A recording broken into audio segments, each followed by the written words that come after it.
ahora, siempre me fascinó eso.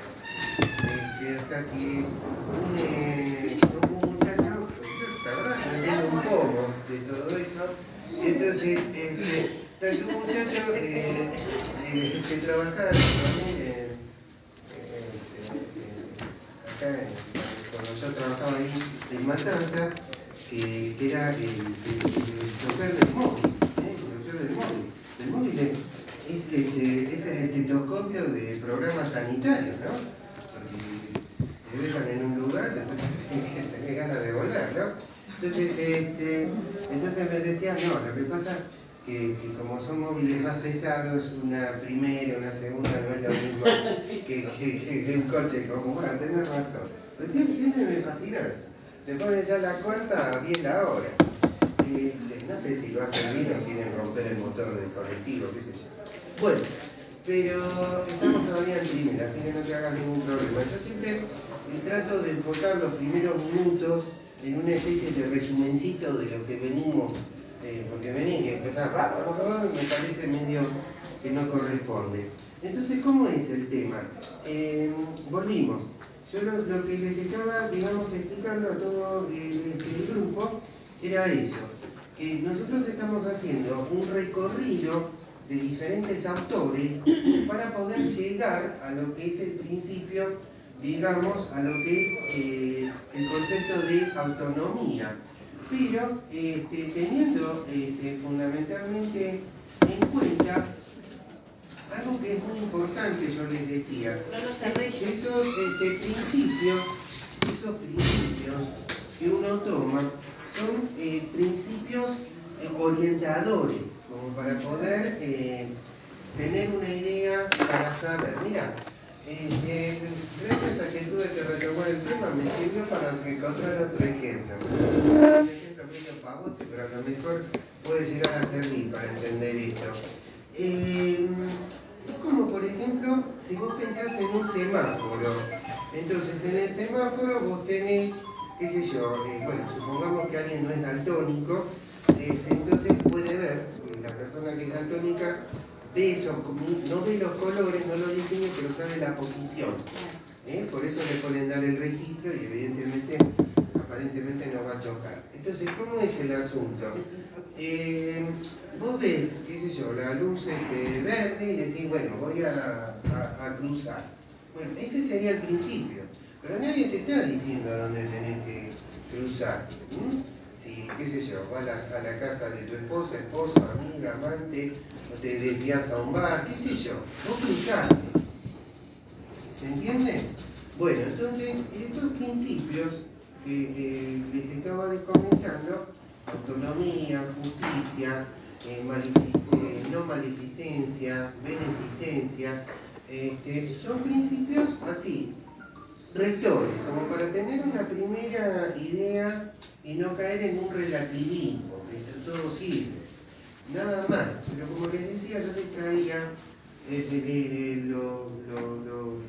las palabras de un filósofo argentino, ya está fallecido, Carlos Mayrandi, que trabajó mucho el tema de la bioética. Él, aparte de generar una corriente de bioética, perdón la palabra de decir, es un quilombo terrible entenderle una palabra de lo que quiso escribir Mayrandi, pero el tipo, hay algo de todo eso que yo realmente le doy, lo sigo, de pensar justamente que ninguno de los conflictos éticos son simples. No es por ahí explicar la COX-2 y ahí se terminó la historia, y lo hizo y se terminó, aunque sea completo. Es diferente lo que le quiero decir. Y que en toda decisión bioética reside atrás el de cierta palabra, una conflictividad que no podés eludir. No podés eludir. O sea, cualquier camino que tomes, no te creas que es el mejor. Eso es lo que te quería el tipo decir. Pero es por ahí la solución que se puede adecuar más para el momento. Por ejemplo. Yo, por ejemplo, esto que les decía que me volví aceptófilo. ¿Ven, por ejemplo? ¿Qué sé yo si eso es bueno volverse aceptófilo? Pero a lo mejor puedo pensar lo que tengo que respetar respetar la autonomía de la persona a vivir y morirse como quiere. ¿Está? Entonces, eso me hizo ser más aceptófilo, pero no quiere decir que es lo mejor. No quiere decir que es lo mejor. ¿Está? Entonces, pero bueno, eso entonces lo partimos. Entonces, por eso hicimos un recorrido, para poder tomar algún tipo de decisión, es hacer un recorrido histórico, a ver qué dijeron otras personas en otras épocas, que si bien tampoco se lo puede aplicar con una precisión milimétrica, me sirven un poquito para orientar. Entonces hicimos un recorrido, primero por una época muy antigua, tomamos gente como Aristóteles, como Platón, como Sócrates, después nos fuimos, saltamos, hicimos un gran salto a la modernidad, tiramos abajo toda la Edad Media, que algún ético habrá habido ahí, pero bueno, lo dejamos ahí, que eso también, en educación también, siempre se están tomando decisiones éticas, qué doy, qué no doy, por qué no lo doy. Listo, chao, ahí yo hice un puntapié y me salté a todos, hasta me salté a Santo Tomás de Aquino, que era pobrecito un santo que dicen que fue bastante bueno, dicen. Y bueno, y saltamos a la modernidad, ¿por qué? Porque en la modernidad se produjo ese clic de empezar un poquitito a emplear la mente para ver a dónde voy. Ese es el problema de la modernidad, que no me lleven tanto de la manito. Ese fue el gran salto con el método cartesiano. Si hay algún mérito que tuvo este tipo, fue eso. Que más allá que lo dijo en el 1600 y pico, es algo que todavía, bueno, lo podés adaptar a esta época. Entonces, fuimos por Descartes, después empezamos a hablar de todos aquellos contractualistas, como por ejemplo les hablé un poquito de derecho político de Hobbes, les hablé del Estado, les hablé de Locke, y llegamos al temible Kant, que decir Kant es algo que, bueno, ya suena como es un alemán, qué sé yo, pero de Kant nos quedamos con ese imperativo categórico, dice, de la manera en que vos podés actuar, tiene que actuar de una manera que la forma de actuar pueda ser convertida en una máxima universal. O sea, que de la forma que vos decís que una persona tiene que actuar, esto tiene que poder ser convertido en una máxima universal. En cierta forma, esta aspirina que yo te doy tiene que servir para todo. Para todo. Hasta para calmarte un dolor de un tumor, como para la picadura de un mosquito.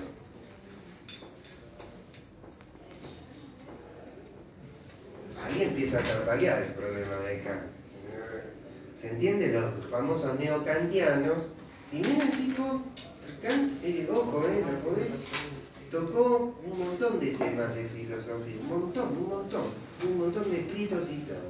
Yo simplemente tomo un pedacito, un título de lo que trabajó en ética. El tipo trabajó en todo. Y eso tampoco es algo chamullero versero, porque vos para hablar de ética tenés que tener un conocimiento de las otras ramas de la filosofía. Es como para venir a hablar de farmacología y yo no sabría un poco de anatomía o de fisiología o de fisiopatología. No podés hablar correctamente. Entonces, a lo que voy, el tipo trató de orientar con esa máxima, que se llama máxima universal. Entonces, esa máxima universal, a vos ya te está diciendo que cuando tenés que actuar, tenés que buscar el bien. Entonces, por esa razón, esto ya empiezo, en este momento agarro la segunda de un auto, no la del colectivo. Entonces, ahora tienen caja automática. Bueno, ¿cómo es el asunto? Vos, al plantear la máxima universal, ¿se entiende lo de la máxima universal o lo dije muy rápido? Sí. Lo dije muy rápido. Bueno, es verdad. Vamos de vuelta. ¿Qué plantean esta máxima universal? Kant plantea lo siguiente. Ustedes vieron que en ética, o bioética, si lo querés llamar, y así estamos más felices. Claro, es la parte de la ética que está más vinculada a los temas de salud. Bueno, entonces, ¿cómo es el asunto? Vos constantemente, una de las cosas que te piden a nivel práctico es evaluar conductas. Eso es el tema, ¿eh? ¿Saco o no saco del respirador? ¿Muerte digna o no muerte digna? ¿Se amputa o no se amputa? ¿Se respeta la decisión de cambiar de sexo o no se respeta la decisión? El fin de la vida, bueno, sí, pero ¿le doy a esta persona que viene sin receta el medicamento o no se la doy? Bueno, son este tipo de conflictos. Es lógico que si en la farmacia no hay un farmacéutico, yo me haga cargo de la farmacia. No se rían ni empiecen a pensar cosas particulares. Simplemente hay cosas. Es lógico eso. Es ilógico que yo me quede entonces sentado esperando que el farmacéutico me dé la orden de lo que tengo que hacer.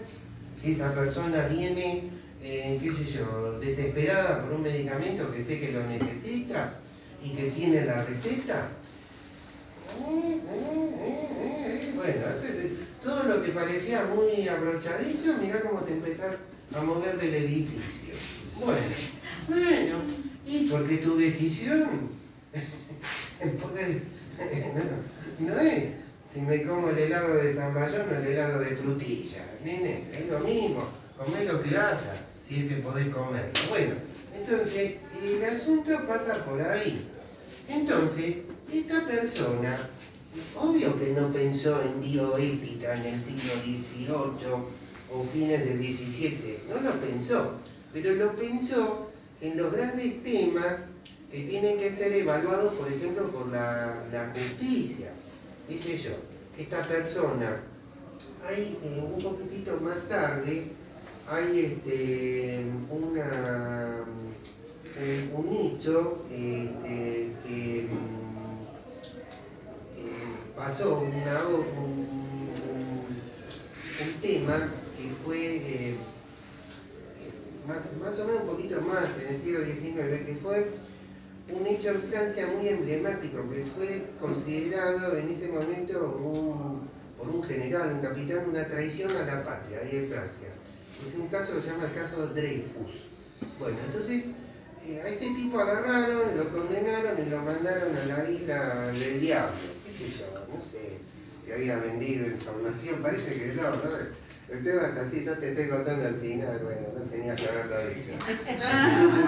Bueno, no importa, pero para que lo sepan, lo mandan ahí a la isla del diablo, que es una isla ahí, no sé, perdida en medio del Caribe, llena de cocodrilos, caimanes, en una torre, lo separan de su familia, de su pequeño hijo, lo hicieron bolsa el tipo este. Y aparentemente en todo el momento que lo habían juzgado, no lo habían juzgado correctamente, habían tomado algunas pruebas de gente que testificó contra el tipo porque era de origen judío, qué sé yo, una cosa así.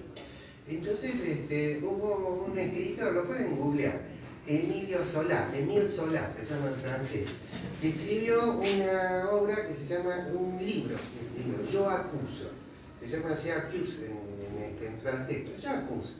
Y el tipo ahí demostró la sarta de mentiras que harían enrojecer a Kant, que habían llevado a ese pobre, vamos a hacer la metáfora, a la isla del diablo, a ese pobre diablo a la isla del diablo. Bueno, por supuesto, después hubo todo un movimiento. Al final es feliz, al final el tipo termina ahí. No sé si hasta no le ofrecieron un cargo en el gobierno, qué sé yo. Bueno, cualquier situación parecida a la de Dreyfus, el caso Dreyfus. Y hay otro caso, también muy famoso, que pasó un poquitito antes, que es el robo de un pan, de una hogaza de pan, de un pancito, digamos, que es el famoso hurto famélico. Hurto en derecho es cuando vos te llevas algo de alguien sin ejercer la violencia. Eso es hurto. Pero no quiere decir que esté bien eso, porque no ejercer la violencia. Entonces eso lo diferencia de robo y de otras cosas. Bueno, pero esto era el hurto, y muchas de las cosas que tenemos en nuestro Código Civil viene de la legislación napoleónica, o sea, la legislación francesa. Entonces, ¿qué pasa? ¿Qué hacemos con este tipo que se robó para comer? Bueno, al tipo al principio el hurto domérico, lo llevaron a preso, qué sé yo, lo que casi, qué sé yo, lo querían en ese momento, funcionaba la guillotina en la Plaza de la Concordia, le iban a guillotinar. La guillotina, ojo, en Francia, país muy liberal, funcionó hasta el año 1979. No sé si Valéry Giscard d'Estaing o Mitterrand, uno de los dos, le terminaron volando la cabeza a alguien y ahí se terminó la guillotina. Ahí te metió la guillotina y se terminó.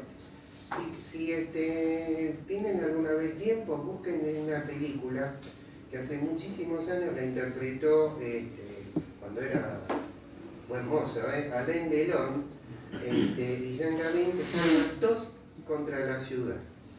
Muy interesante que la vean. Voy a copiarme de los profesores de ética que la mandan a hacer películas. Ahora me da la película. Después me la cuentan. Debe estar en YouTube, qué sé yo. Y debe estar subtitulada Dos contra la ciudad. Era Alain Delon, no sé si alguno se acuerda. El tipo ahora está en la 10 de última. Quieren que lo mate. Pero en un momento dado era un actor muy apuesto, potente, bueno. Entonces, y del otro lado, un viejo ya, Jean Gabin se escribe, Dos contra la ciudad, como es un alegato contra la pena de muerte, bueno, una cosa así. Bueno, entonces, vuelvo a la máxima universal. La máxima universal, que era lo que pretendía justamente este señor Kant, era esto. Vamos, aunque sea a cerrar con esto, aunque sea un poquitito, pero entenderlo. Que la máxima universal es obrar, él decía así, obrar, actuar de una manera tal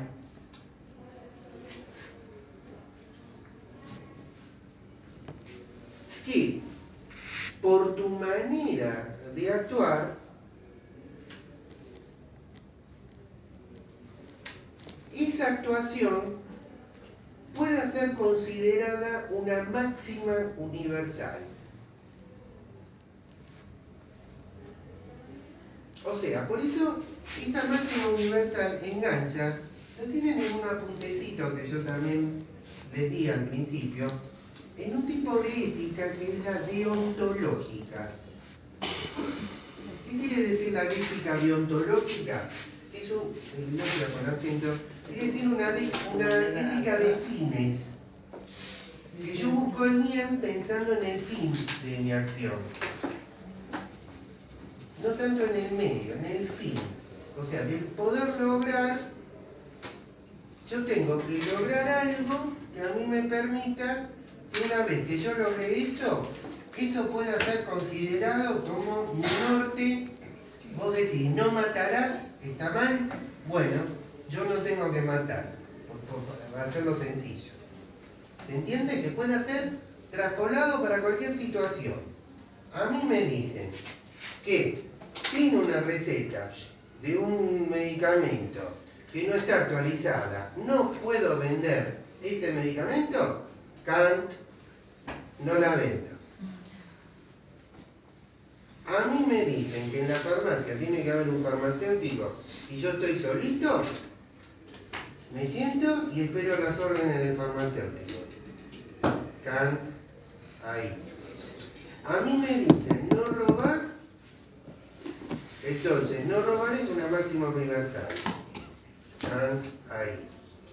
Bueno, ustedes vieron que yo les di un juego para cerrar y para que lo piensen. Y si tienen, busquen esa. En serio, no es joda esto. Busquen si quieren esa película, si tienen ganas para verla. Dos contra la ciudad. Entonces, cuando yo te digo, no robarás, no matarás, ¿quién, digamos, pensando en el grueso del ciudadano bien y bien intencionado, tendríamos que estar todos de acuerdo con eso? Pero ¿y los otros dos ejemplos? ¿Qué pasa ahí? ¿Qué pasa si yo me hago muy el kantiano? Como en el ejemplo que les ponía el otro día. ¿Mentir es bueno? No, no hay que mentir. Ah, sí, y si de pronto vos estás a lo mejor en tu casa escondiendo a alguien que está mal perseguido, no alguien, estoy hablando de un delincuente, no me tomen, por favor, que la bioética a veces se puede derivar. Alguien que a lo mejor, por una razón de religión, como les contaba en la época de los alemanes o de lo que sea, lo quieren, y un chico, por ejemplo, un niño, ¿qué podemos pensar en un niño? Bueno, lo están buscando para agarrarlo y matarlo. Y entonces a mí me preguntan, ¿tiene niños escondiendo en la casa? Y yo si digo, si soy Kant y no quiero mentir, máximo universal, sí, ahí, anda a buscarlo, está en el sótano. No mentí, no mentí, soy kantiano. ¿Y sirve entonces eso? ¿Te das cuenta? Porque yo empecé con lo de Maigliandi, con este hombre que realmente, vuelvo a insistir, la ética y la cosa que es, no, alcancé, yo estoy tranquilo que en algún momento se lo alcancé hasta decírselo, que es muy complicado entenderlo. Eso es un lío terrible, convergente, divergente, universal, particular. ¿Quieren algún día se lo muestro? Es espantoso, pero bueno, pero más allá de eso, esto, conflictividad. Y entonces, ahí viene el tema de esto. Quiere decir que Kant es muy bueno para muchas cosas, pero para otras hace agua. ¿Sí? A ver, así no es tan dramático, qué sé yo. Esto lo daban no me acuerdo en qué materia de hechos y el tema del barquito. En un barquito hay lugar solamente para 2 y son 3.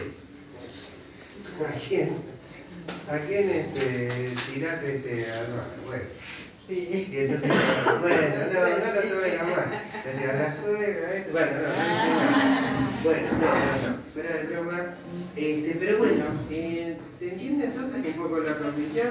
Bueno, entonces vamos a ver si vamos a poder la semana que viene ver un poquitito a mí la cosa. Y yo después, esto de la autonomía, se lo voy a tratar de llevar al consentimiento informado, para que lo puedan un poco más